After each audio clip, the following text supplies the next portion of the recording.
Esta mañana vamos a platicar sobre la primera epístola a Timoteo. 6 capitulitos, ¿verdad? Muy bien, bueno, si platicamos un poquito del contexto, cómo surgió, por qué surgió, bueno, hay que recordar, ¿verdad?, que después de la primera liberación de Pablo en Roma, el apóstol pues viaja hacia España, ¿verdad? Y él ahí cumple su ministerio.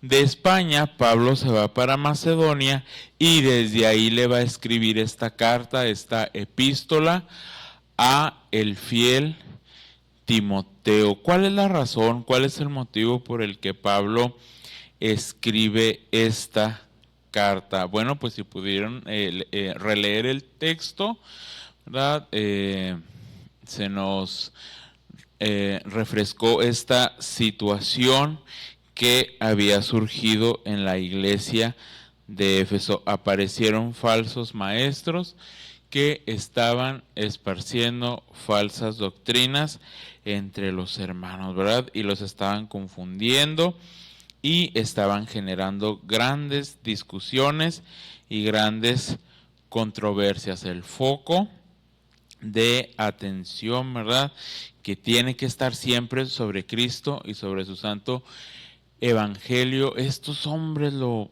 cambiaron hacia ideas equivocadas, ¿verdad? Hacia fábulas, como las refiere Pablo, fábulas y genealogías interminables.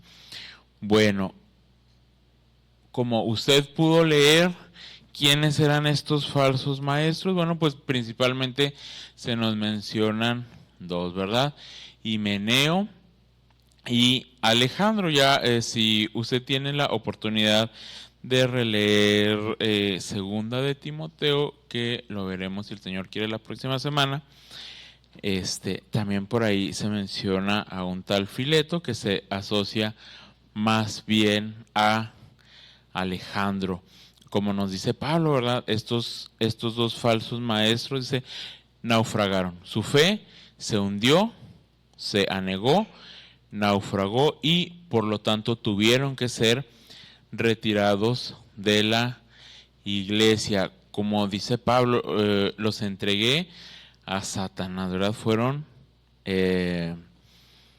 alejados de la comunidad, de la congregación, para que no continuaran difundiendo sus falsas doctrinas, ¿verdad? Que también Pablo denomina como doctrinas de demonios. Bueno, si usted recuerda, en Hechos 20, Pablo ya había anunciado la llegada de estos falsos maestros. Dijo, cuando yo me retire, cuando yo me vaya de ustedes, van a empezar a aparecer estos, como él los denomina, dice, lobos rapaces. Dice, su palabra no edifica, su palabra no construye, su palabra no enseña. Al contrario, dice, la enseñanza, la palabra de los falsos maestros es como una gangrena, ¿verdad? Y así lo establece ya en segunda de Timoteo. Es como una gangrena que carcome. Así que esta situación, entre otras que iremos viendo, pues era la realidad, las circunstancias que se estaban viviendo en la iglesia de Éfeso. ¿A quién va dirigida la carta? Pues ya lo dijimos, ¿verdad? Al joven Timoteo, un hombre de Listra, ¿verdad? Hijo de Eunice, ella era judía, su padre pues era griego, ¿no? Nieto de Loida y compañero entrañable, ¿verdad?, de lucha de Pablo. Si recuerda usted, en Filipenses, Pablo usa fórmulas muy afectuosas para dirigirse a Timoteo, mi hijo, ¿verdad? Mi hijo lo llama Pablo, y pues hay como como un dato interesante, sufría de malestares estomacales, ¿verdad? Que son tantas las recomendaciones que da Pablo a Timoteo que hasta en su salud lo hace. Bueno, pues vamos al capítulo 1. Estos falsos maestros que habían promovido en la iglesia de Éfeso, pues, ideas muy erróneas, heréticas, ¿verdad?, sobre la ley, y habían emitido muchas prohibiciones. Por ejemplo, negaban el matrimonio y el consumo de ciertos alimentos, como cierto tipo de carne, por ejemplo. Y los especialistas pues nos mencionan que estas ideas equivocadas, estas restricciones o prohibiciones estaban muy fundamentadas en el misticismo o en el ascetismo. Los místicos o los ascetas, la doctrina que ellos promueven está centrada en que a través de la mortificación del cuerpo y a través de cumplir con ciertas restricciones, alcanzaremos los medios para la salvación. Pero Pablo les dice, ¿verdad? Y es muy enfático en uno de los capítulos. Dice, el único mediador entre entre Dios y los hombres es Jesucristo. No porque ustedes se abstengan de determinadas prácticas o de determinados alimentos van a poder ser salvos. Me estaba acordando mucho porque yo conocí esta corriente del misticismo, pero ya más cercano a nosotros. Hay una gran obra que se llama El nombre de la rosa y se describe precisamente la vida en un monasterio. Y casi todos estos monjes practicaban el ascetismo, dejaban de comer y dejaban de dormir. Entonces ellos se creían muy espirituales porque a través de este tipo de mortificación supuestamente tenían visiones. Así que, pues claro, ¿verdad? Deje usted de dormir varios días y deje de comer y por supuesto, ¿verdad?, que va a tener muchas visiones. Así que esto era uno de los fundamentos equivocados de los falsos maestros. ¿Quieres ser salvo? No te cases. ¿Quieres ser salvo? No comas carne. Pero el apóstol Pablo dice, no quiten el foco de Cristo. La salvación solamente está en el Señor. Y bueno, pues los falsos maestros, como ya lo comentábamos ahorita, ¿verdad?, enfatizaban en fábulas y genealogías interminables. Y esto, en lugar de promover el diálogo y el aprendizaje, pues al contrario, generaban grandes controversias y discusiones entre los hermanos. Y Pablo enfatiza siempre a Timoteo, recuerda que este mandamiento se tiene que hacer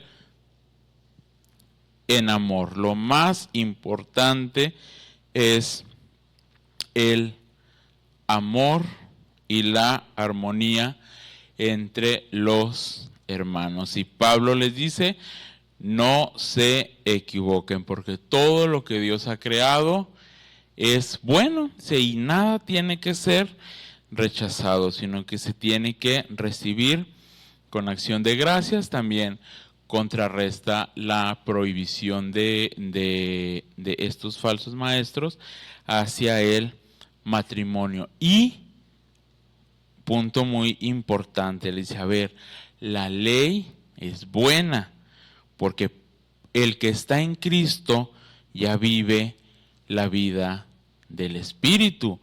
Por lo tanto, la ley, dice, es para el perverso, para el mentiroso, da una lista, ¿verdad?, amplia. Dice, y principalmente, la ley es buena porque nos permite darnos cuenta de nuestra propia condición caída. La ley nos permite darnos cuenta de nuestro pecado, de nuestra separación, de la ruptura que hay entre Dios y el hombre, y por lo tanto nos permite reconocer, ver brillar la luz de la gracia, ¿verdad?, para acercarnos al Señor.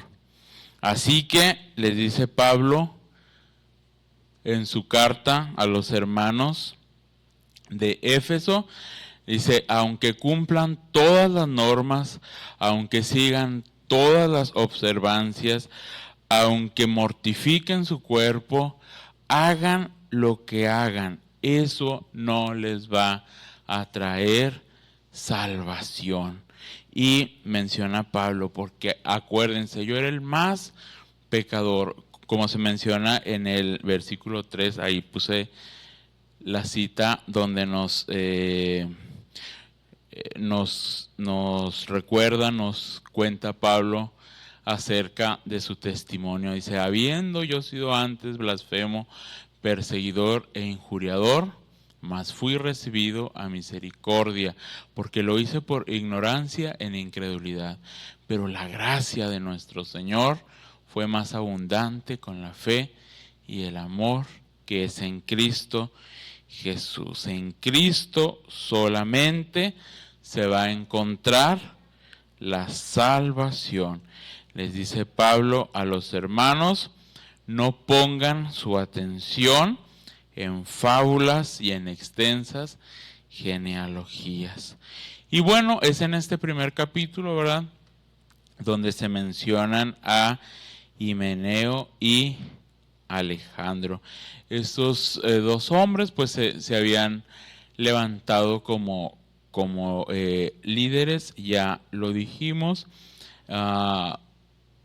contagiaron, ¿verdad?, infectaron a algunos miembros de la iglesia con sus ideas equivocadas, y Pablo, como ya lo decíamos también, bueno, él hace una comparación ahí muy interesante, dice, su fe ha naufragado, ellos se han hundido y por lo tanto hay que separarlos de la iglesia, y Pablo espera que se arrepientan, ¿verdad? Dice, a quienes entregué a Satanás para que aprendan a no blasfemar.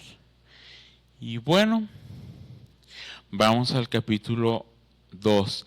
También los falsos maestros estaban en contra del Imperio Romano.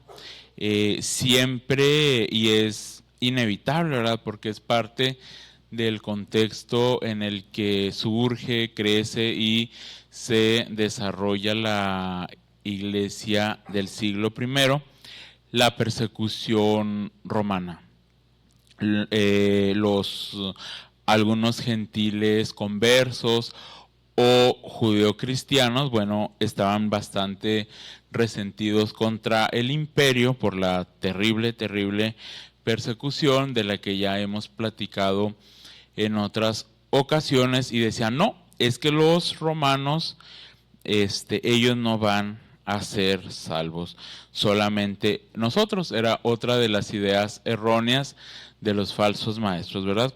Consideraban que la salvación era mente exclusiva, no era para ese tipo de gentiles, y de hecho, muy probablemente los falsos maestros incitaban a los hermanos que habían caído en el error y en sus redes mentirosas que no oraran por los gobernantes, pero Pablo les indica todo lo contrario. Pablo les dice, no, les dice, deben orar también por los gobernantes. ¿Qué nos dice los versículos que tenemos aquí? Dice, por los reyes y por todos los que están en eminencia, para que vivamos quieta y reposadamente en toda piedad y honestidad.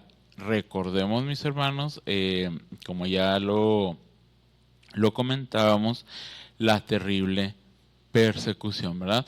Porque esto es bueno y agradable delante de Dios, nuestro Salvador, el cual quiere que todos los hombres sean salvos y vengan al conocimiento de la verdad. Nuevamente, la fe no es exclusiva, al contrario, es inclusiva. El Señor quiere que todos vengan a ser salvos. Esto también generaba mucho orgullo entre estos falsos maestros, ¿verdad? Solamente yo puedo ser salvo, ustedes no. También, como ya hemos comentado en otras ocasiones, ¿verdad? Éfeso pues era una región comercial, era una región portuaria,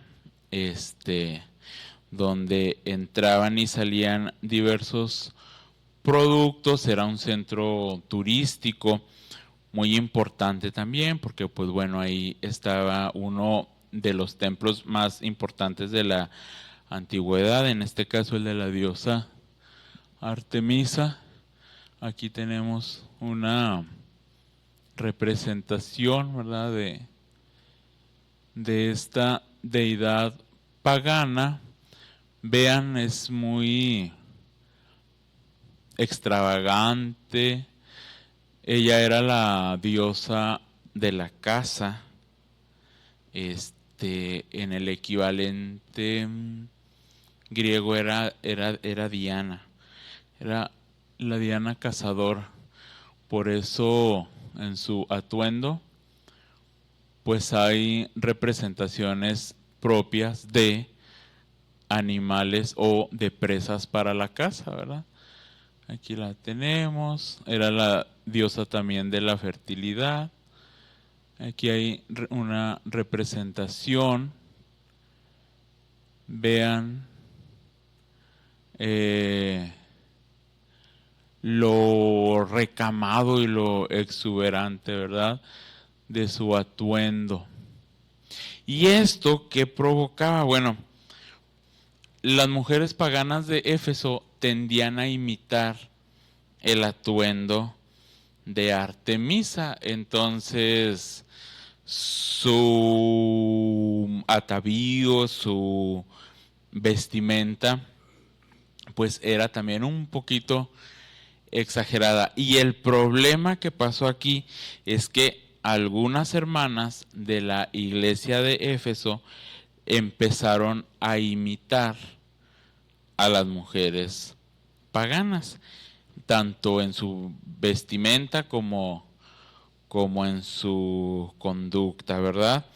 ¿Y qué les dice Pablo a las hermanas? Dice, no, les dice, vístanse con sobriedad, pero lo más importante, dice, no busquen ataviarse ni vestirse con peinado ostentoso, ni oro, ni perlas, ni vestidos costosos. Al contrario, vístanse de las buenas obras. Aprendan, ¿verdad?, de sus maridos, aprendan de los líderes que el Señor ha establecido sobre la iglesia, y no copien, no emulen, no repliquen las prácticas paganas. Al contrario, y aquí está el punto fundamental. ¿Dónde está? Sí, sino con buenas obras. Así es, como corresponde a mujeres que profesan piedad. Y bueno, vamos al capítulo 3. ¿Qué pasa en el capítulo 3? Bueno, en este capítulo Pablo nos da una una lista integral, ¿verdad?, de las características tanto del obispo, de los diáconos, ¿verdad? Entre otros miembros de la iglesia. ¿Cuáles son las características que le dice Pablo a Timoteo que se tienen que observar en los obispos de la iglesia de Éfeso? Bueno, pues tiene que ser irreprensible, ¿verdad? Que tenga un buen testimonio, que sea intachable, marido de una sola mujer, sobrio, prudente, decoroso, hospedador, apto para enseñar, no dado al vino, ¿verdad? Como en esa cultura grecorromana de la que estamos platicando. No pendenciero, no codicioso de ganancias deshonestas, al contrario, amable, apacible y no avaro, que gobierne bien su casa y que tenga a sus hijos en sujeción. También, bueno, Pablo nos ofrece las cualidades ideales de el diácono de la iglesia. Bueno, tienen que ser honestos, ¿verdad? Tampoco dados al vino, ni codiciosos, ni de ganancias deshonestas, limpios de conciencia también, maridos de una sola mujer, y que sean buenos administradores de su casa y de su familia, que gobiernen bien a sus hijos y a sus casas. Y bueno, este capítulo cierra con un poema, ¿verdad? Sobre la obra redentora, sobre la obra salvadora del Señor Jesucristo. Y da una lista, Pablo, también de las cualidades divinas de el Señor. Dice, Dios fue manifestado en carne, ¿verdad? Bueno, Jesús, siendo Dios, se encarnó. Fue justificado en espíritu, ¿verdad? Porque fue presentado como el Hijo de Dios sin pecado por el Espíritu Santo, especialmente en su resurrección. También nos describe Pablo, dice, el Señor fue visto por los ángeles, ¿verdad? Porque pues fueron testigos de su vida, crucifixión y resurrección. Fue predicado a los gentiles porque el mensaje de salvación no se quedó en Israel, sino que se proclamó a todas las naciones. Fue creído en el mundo porque a pesar de la oposición, la verdad de Cristo pues fue aceptada y creída por personas en todas partes, en muchas partes. Fue recibido arriba en gloria porque Jesús ascendió a los cielos y fue exaltado a la diestra del Padre. Así termina el capítulo 3. En el capítulo 4 nuevamente, ¿verdad? Pablo le renueva su encomienda a Timoteo. Le dice, tienes que enseñar estos principios a los hermanos de Éfeso para que tú también seas un buen ministro, para que continúes trabajando en tu crecimiento espiritual y en el servicio al Señor. En esa época también en la sociedad grecorromana pues había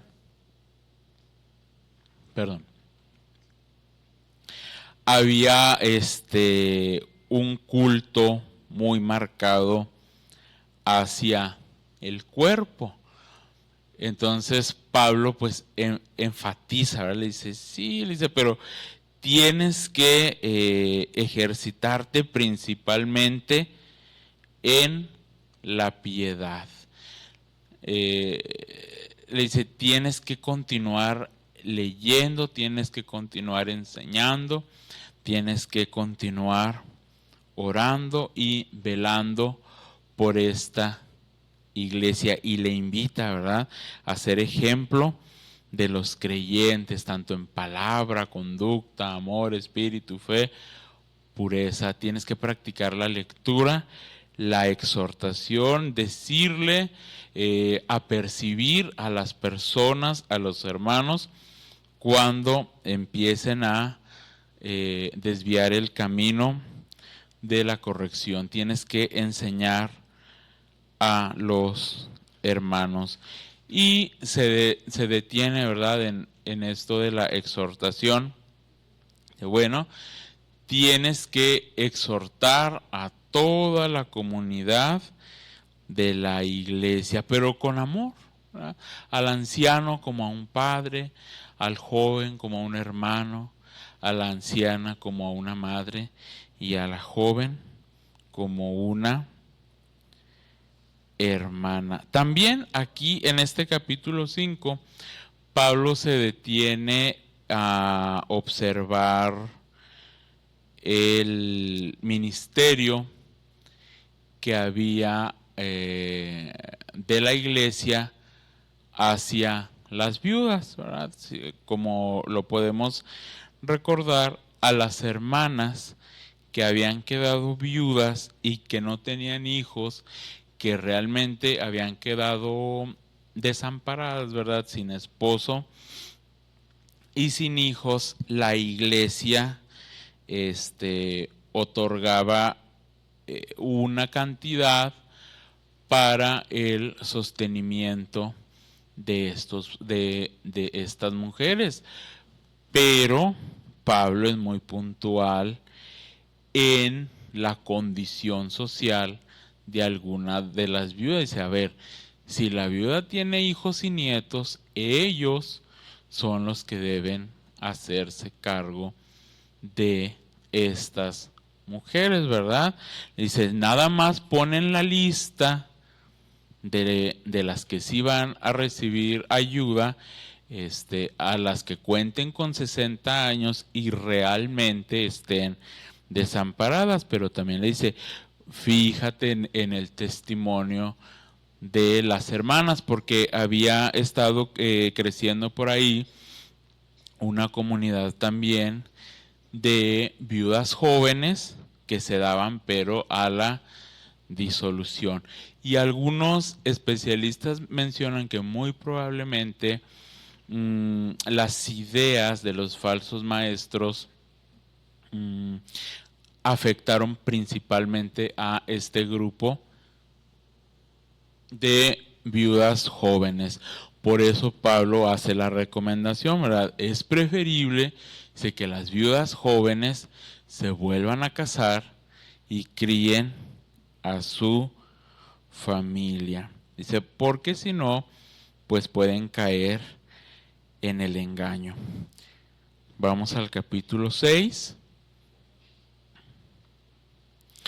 Esto es muy importante también, ¿verdad? Pablo se detiene a considerar a los esclavos cristianos de esa época. Por ejemplo, bueno, pues nos dicen los registros históricos que la cuarta parte de la población de los habitantes de Éfeso eran esclavos. Hay que considerar que Éfeso, bueno, pues era una ciudad prominente, era una ciudad con amplios recursos económicos y pues bueno, las personas de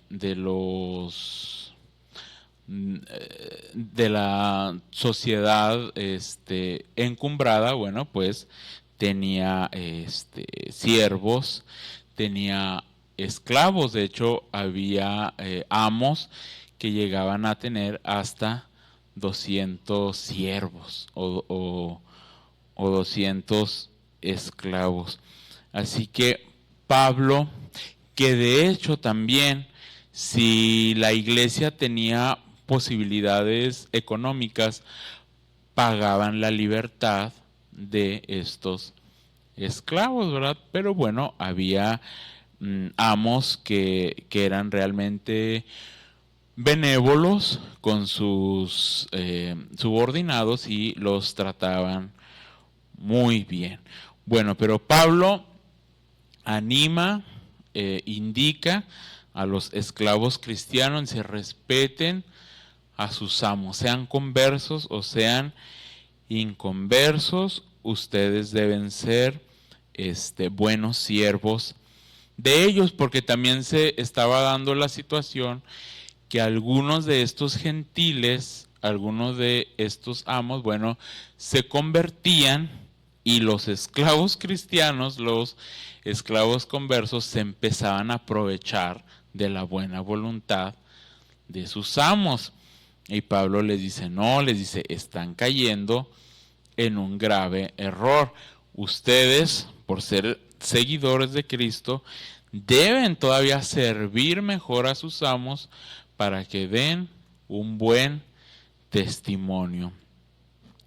Y ya casi cerrándose el último capítulo, Pablo vuelve a advertir nuevamente contra los falsos maestros, ¿verdad? Y los describe como personas orgullosas, que están también cautivadas por los bienes materiales, por el dinero, y son generadores y generadoras de conflicto. Pablo enfatiza mucho. Repito, bueno, Éfeso, como ya lo dijimos, era una ciudad que tenía muchas posibilidades económicas, y Pablo les advierte a los hermanos, dice cuidado con el amor al dinero, y los invita, ¿verdad?, a vivir con contentamiento, ¿verdad?, con lo que tienen, con su estatus económico. Miren, mis hermanos, si nos quedan unos minutitos y yo quisiera que cerráramos esta sesión. Les pido si me acompañan por favor al capítulo 6. ¿Qué les parece si vamos al verso 11 y leemos el final de la carta, ¿verdad? Es el llamado final que hace Pablo a Timoteo. Mas tú, oh hombre de Dios, huye de estas cosas y sigue la justicia, la piedad, la fe, el amor, la paciencia, la mansedumbre. Olvídate, ¿verdad? Aléjate, huye de las falsas enseñanzas de los falsos maestros. Dice, pelea la buena batalla de la fe. Echa mano de la vida eterna, a la cual asimismo fuiste llamado, habiendo hecho la buena profesión delante de muchos testigos. Te mando delante de Dios, que da vida a todas las cosas, y de Jesucristo, que dio testimonio de la buena profesión delante de Poncio Pilato, que guardes el mandamiento sin mácula ni reprensión hasta la aparición de nuestro Señor Jesucristo, la cual a su tiempo mostrará el bienaventurado y solo soberano, Rey de reyes y Señor de señores, el único que tiene inmortalidad, que habita en luz inaccesible, a quien ninguno de los hombres ha visto ni puede ver, al cual sea la honra y el imperio sempiterno. Amén. Y luego enfatiza nuevamente, ¿verdad?, a los ricos de Éfeso. Dice, a los ricos de este siglo, manda que no sean altivos ni pongan la esperanza en las riquezas, las cuales son inciertas, sino en el Dios vivo, que nos da todas las cosas en abundancia para que las disfrutemos. Que hagan bien. Y luego lo refuerza esta idea, que sean ricos en buenas obras, dadivosos, generosos, atesorando para sí buen fundamento para lo porvenir. Luego remata, que echen mano de la vida eterna. Oh Timoteo, guarda lo que se te ha encomendado, evitando las profanas pláticas sobre cosas vanas, ¿verdad?, las de los falsos maestros, y los argumentos de la falsamente llamada ciencia, la cual profesando algunos se desviaron de la fe. ¿Verdad? Estas enseñanzas erróneas, equivocadas de los falsos maestros, ¿verdad? De los místicos y los ascetas, de los que ya platicamos. La gracia sea contigo. Amén.